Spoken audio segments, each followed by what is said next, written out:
निम्नलिखित में से कौन एक सामाजिक समस्या है? तो इसमें है अस्पृश्यता। ये सामाजिक समस्या है। वर्तमान समय में भारत में अनेक सामाजिक समस्याएं हैं। यद्यपि भारतवर्ष एक स्वतंत्र गणराज्य है जिसमें धर्मनिरपेक्ष प्रजातंत्र तथा आर्थिक समानता के प्रगतिशील मूल्यों को स्वीकार किया गया है, परंतु यहाँ निर्धनता पाई जाती है। गरीबी अमीरी के बीच बहुत बड़ी खाई दिखलाई पड़ती है। यहाँ धर्म, भाषा, प्रजाति, जाति तथा क्षेत्रीयता के आधार पर अनेक भेदभाव पाए जाते हैं। व्यक्ति व्यक्ति के सामाजिक और आर्थिक आधार पर ऊंच नीच का एक स्थानांतरण पाया जाता है। जातिवाद, अस्पृश्यता, भाषावाद, प्रांतीयता, सांप्रदायिकता यहाँ मौजूद है। महामारी तथा पागलपन चिकित्सीय तथा भूकंप प्रकृति समस्या है।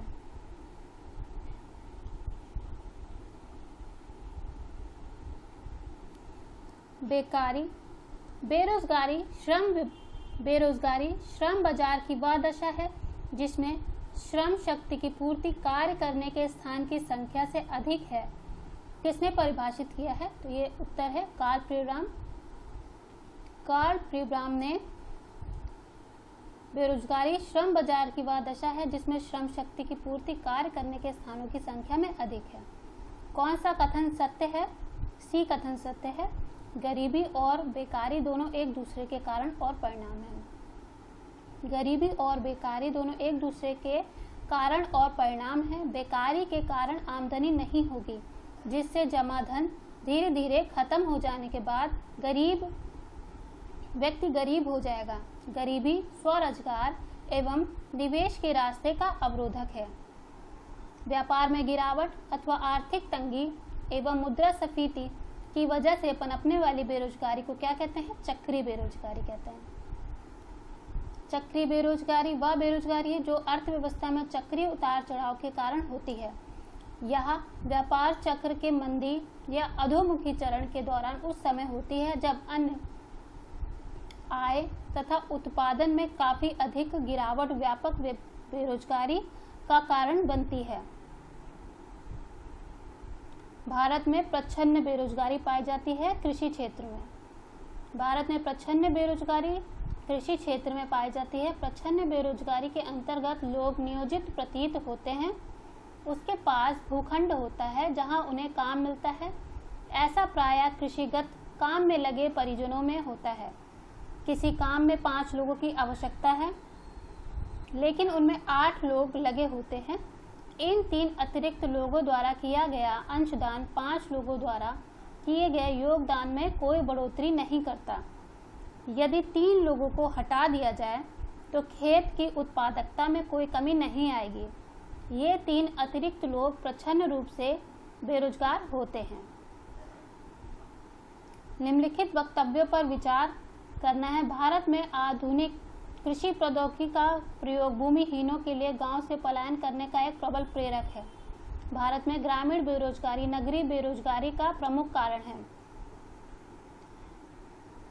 इसमें सी ऑप्शन सही है, दोनों सही हैं, परंतु बा आ की सही व्याख्या नहीं है।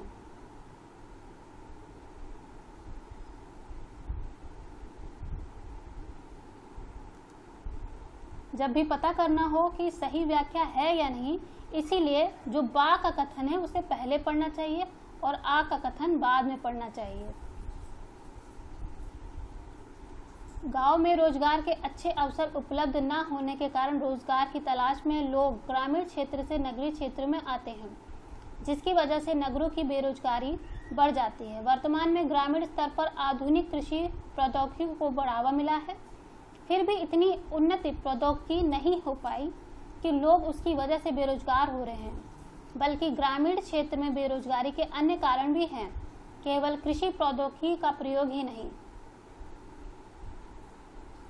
निर्धनता एक ऐसे जीवन स्तर के रूप में परिभाषित की जा सकती है जिसमें स्वास्थ्य और शरीर संबंधी दक्षता नहीं बनी रहती। यह परिभाषा किसकी? यह परिभाषा गोगार्ड्स की है।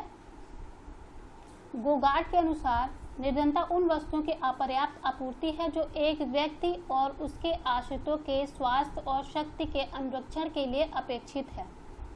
जॉन गिलिन ने कहा है, गरीबी को उस शर्त के रूप में परिभाषित किया जाता है जिसमें एक व्यक्ति या तो अपने अपर्याप्त आय की वजह से या अपव्यय की वजह से पर्याप्त उच्च मूल्य स्तर बरकरार नहीं रख पाता, या निम्न तरह के होते हैं, अपने शारीरिक और मानसिक दक्षता के लिए उसके और उसके आश्रितों को आमतौर पर उस समाज के मानकों जिसके वह सदस्य है के अनुसार कार्य क्षमता बनाने हेतु सक्षम नहीं हो पाता है। इसी को निर्धनता कहते हैं। E.J. रॉस के अनुसार गरीबी निर्वाह और शारीरिक दक्षता के लिए आवश्यकताओं का अभाव है। माइकल हेरेटिंग के अनुसार वह समाज गरीब है जो भोजन, स्वास्थ्य, आवास, शिक्षा और मनोरंजन के न्यूनतम स्तर से वंचित है। या किसने कहा कि निर्धनता एक व्यक्ति के लिए उन वस्तुओं की अपर्याप्त आपूर्ति है जिनकी उपलब्धि उसके स्वयं तथा उसके आश्रितों के स्वास्थ्य और शक्ति के अनुरक्षण के लिए अपेक्षित है। या गोगार्ड्स का कथन है, निर्धनता मापने के लिए कितने आधार हैं? निर्धनता मापने के लिए 2 आधार हैं। निर्धनता का आशय गरीबी की उस स्थिति से है जिसमें समाज का एक हिस्सा जीवन को बुनियादी आवश्यकताओं को प्राप्त करने में असमर्थ है। गरीबी की धारणा को 2 तरह से मापा जा सकता है, परंपरागत या आधारभूत दृष्टिकोण तथा बहुआयामी दृष्टिकोण। गरीबी 2 प्रकार की होती है, सापेक्ष गरीबी, निरपेक्ष गरीबी। सापेक्ष गरीबी को मापने के लिए 2 विधियां हैं, लॉरेंस वर्क विधि, गिनी गुणांक विधि। निरपेक्ष गरीबी को हेड काउंट विधि द्वारा मापा जा सकता है।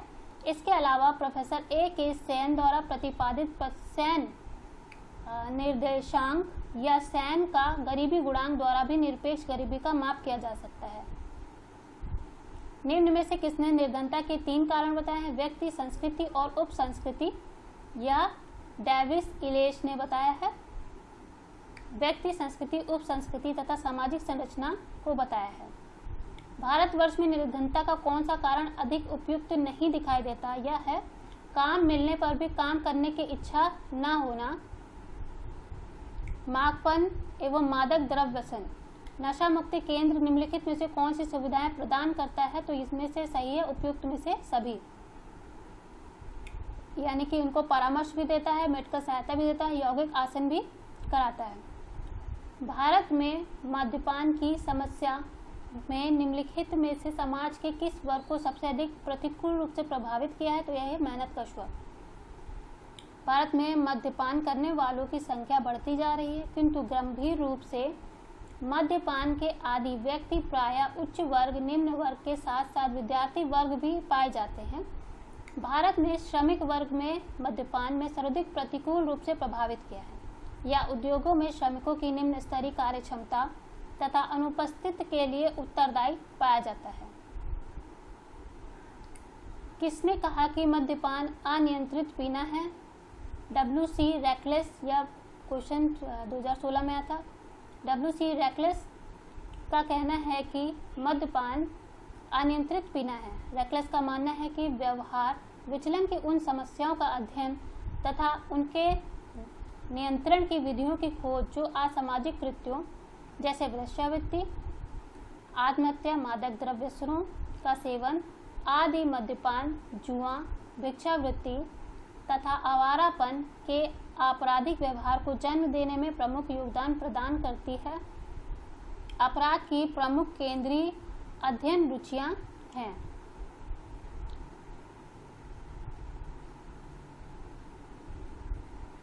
अपराध की प्रमुख केंद्रीय अध्ययन रुचियां हैं। LSD किस प्रकार का मादक पदार्थ है या भ्रांतिजनक मादक पदार्थ है?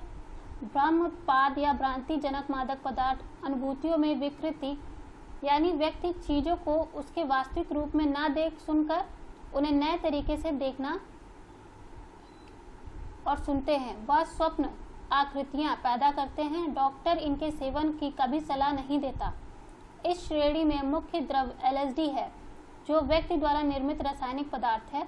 यह इतना शक्तिशाली होता है कि 1 तोले से इनके 3 लाख डोज बनाए जाते हैं। नमक के दाने से भी कम उसकी छोटी मात्रा मनुष्य में अत्यधिक मनोरोगमय प्रतिक्रियाएं पैदा कर देती हैं।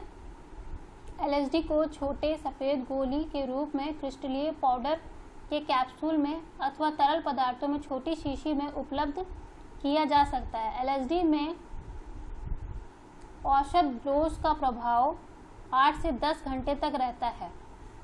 एक मद्यपी के नशे की अवस्था को सही क्रम को चिन्हित करना, इसमें सी सही है, उपनैंदनिकीय उत्तेजना, भ्रांति और जड़ता, अधिमूर्छा। एमिल बोगन ने अपनी पुस्तक the human toxicology of alcohol में नशे की अवस्था को पहली बार शराब पीने से लेकर पूर्ण स्मृति भ्रम होने तक बताया है। मद्यपान और मादक द्रव्य व्यसन समस्या है झुग्गी झोपड़ी की। मद्यपान और मादक द्रव्य व्यसन की समस्या अधिकतर श्रमिक वर्ग तथा झुग्गी झोपड़ियों में निवास करने वाले में पाई जाती है, परंतु आजकल मद्यपान नव धनी वर्ग तथा उभरते हुए ग्रामीण परिवारों में अत्यधिक लोकप्रिय हो गया है। वही मादक द्रव्यों का प्रयोग शिक्षण वर्ग में, विशेषकर छात्र छात्राओं में बहुत अधिक बढ़ गया है। मादक द्रव्य व्यसन का प्रमुख लक्षण है इनमें से सभी: द्रव्य लेते रहने की अत्यधिक इच्छा, आवश्यकता तथा उसे किसी भी तरीके से प्राप्त करना, मात्रा बढ़ाने की प्रवृत्ति, द्रव्यों के प्रभावों पर मनोवैज्ञानिक व शारीरिक निर्भरता, इनमें से सभी सही है।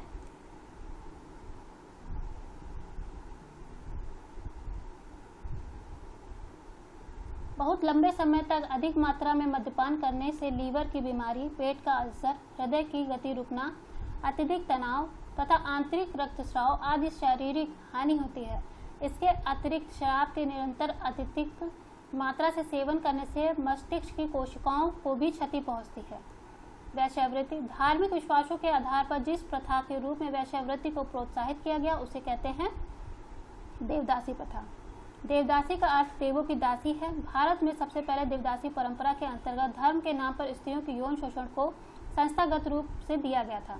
इतिहास विदों और मानव शास्त्रों के अनुसार देवदासी परंपरा संभवतः 6ठी शताब्दी सदी से शुरू हुई थी। ऐसा माना जाता है कि अधिकांश पुराण में भी इसी काल में लिखे गए। देवदासी शब्द का प्रथम प्रयोग कौटिल्य के अर्थशास्त्र में मिलता है। मत्स्य पुराण, विष्णु पुराण एवं अन्य धार्मिक ग्रंथों में भी इस शब्द का उल्लेख मिलता है। वैश्यावृत्ति को आर्थिक लाभ हेतु अवैध संबंध बनाना तथा व्यवसाय के रूप में देखा जाता है, जिससे इन्हें सामाजिक प्रतिष्ठा प्राप्त नहीं होती। सर्वप्रथम वैश्यावृत्ति का उल्लेख किस ग्रंथ में मिलता है? तो अर्थशास्त्र में मिलता है। निम्नलिखित में से कौन वैश्यावृत्ति की विशेषता नहीं है? सामाजिक प्रतिष्ठा इन्हें प्राप्त नहीं होती, इसलिए इसकी विशेषता नहीं है। आज की निराश्रिता कल की वैश्या है, यह अंशतः सही है, पर आयोग ने इसका उत्तर भी सही माना है, पूर्णतः सही। आज की निराश्रिता कल ही वैश्या ही हो यह जरूरी नहीं, क्योंकि सही सामाजिक मापदंड मनुष्य को रोकते हैं, और यदि इच्छा शक्ति भी दृढ़ हो तो विपरीत परिस्थितियों में भी वैश्यावृत्ति के दलदल से बचा जा सकता है, परंतु हमेशा ही ऐसा नहीं होता, या जरूरी भी नहीं। इसीलिए प्रश्नगत कथन अंशतः सही है। उत्तर प्रदेश माध्यमिक शिक्षा चयन बोर्ड ने अपनी प्रारंभिक एवं अंतिम उत्तर कुंजी में इस प्रश्न का उत्तर विकल्प बी माना है। आज की वीडियो में इतना ही। धन्यवाद।